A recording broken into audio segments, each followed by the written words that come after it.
Masyarakat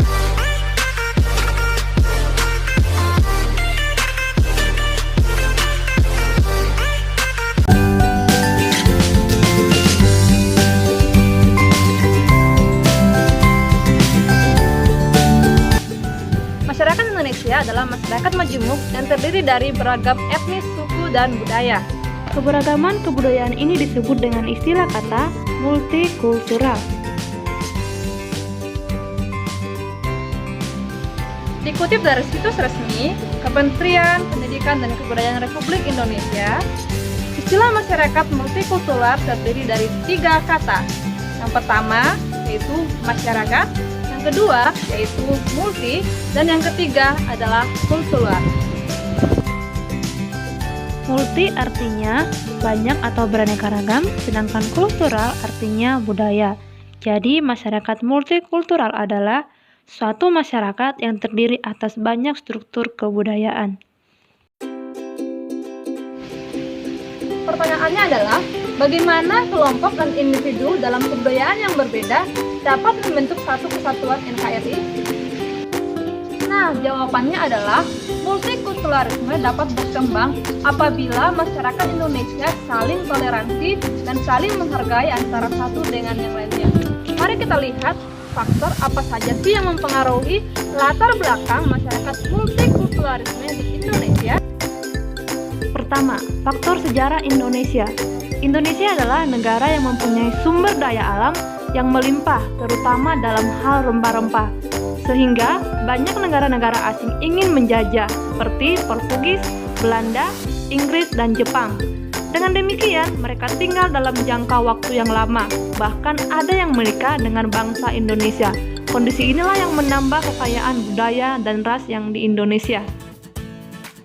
Yang kedua yaitu letak geografis. Secara geografis, Indonesia berada pada posisi yang strategis, yaitu diapit oleh Samudra Hindia dan Samudra Pasifik, serta berada di antara benua Asia dan benua Australia.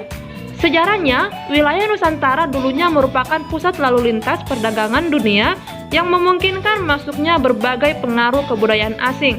Tak sedikit para pedagang asing melewati wilayah Nusantara, memutuskan untuk bermukim, dan pada akhirnya terjadilah akulturasi dan asimilasi kebudayaan dengan warga lokal. Hasil pencampuran dengan kebudayaan asing kemudian mendorong terciptanya bentuk-bentuk kebudayaan baru yang menambah kekayaan budaya di wilayah Nusantara. Lalu bagaimana karakteristik masyarakat multikulturalisme tersebut? Menurut Van den Berg, ada 6 karakteristik yang dimiliki oleh masyarakat multikultural. Yang pertama, terjadinya segmentasi ke dalam bentuk-bentuk kelompok sosial.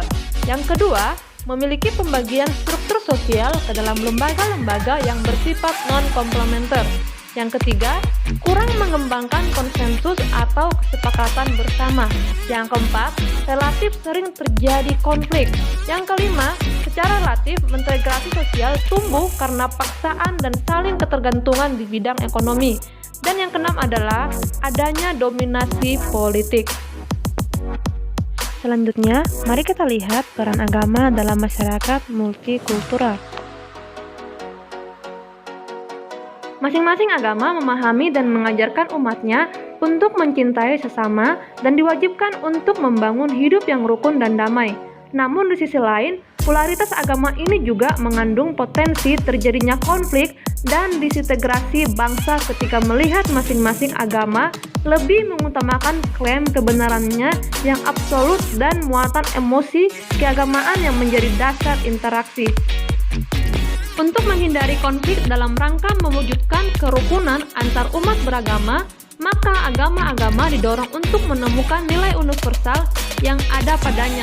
Dengan nilai ini, semua manusia melalui agamanya diharapkan dapat hidup berdampingan secara damai, saling menghormati, saling bersikap toleransi, dan bekerja sama dalam menangani masalah-masalah kemanusiaan, peranan, dan partisipasi. Nah, bagaimana? Benar sekali kan mempelajari masyarakat multikulturalisme ini? Jangan lupa ya, kita sama warga Indonesia harus saling toleransi antara satu dengan lainnya.